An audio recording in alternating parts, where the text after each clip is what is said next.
Bakit susunod ka? Oo. So, pwede ba ipag-train mo? Sawa niya naman si Willis. Oo nga. Promise Sure na. po. Free ka ba? Okay.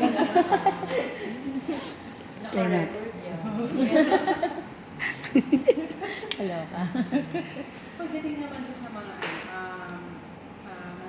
mga advice from yung sa mother ni Robby, sa mother mo, and sa mga special Alam mo, sabi nila, yung mga mother-in-law daw, marami daw sinasabi. Diba? Yun ang lagi na, madaming billion syulak o kung ano man, diba? Alam mo, si Mama Eva wala. Si Mama Eva, excited lang siya talaga. Gusto lang niya talaga ng Mariel. Laki mo na, hahalata ka na sa TV. Nakikita ako, nahalata na laki na ng tiyan mo.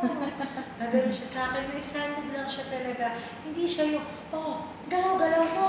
Diba, yun yung expect mo na, gano'n, diba? Lakad ang harap-harap mo dahil. In-expect ko na gano'n yung, alam mo, hindi siya gano'n ang bait ng mother-in-law ko, sa totoo lang. Sobra, so, hindi siya yung in-expect ko kasi diba usually yun ang mga may yung bigyanan at magmanugang na syempre gusto niya paano niya pinalaki na siya wala siyang gano'n. Mabait niya, happy lang siya talaga.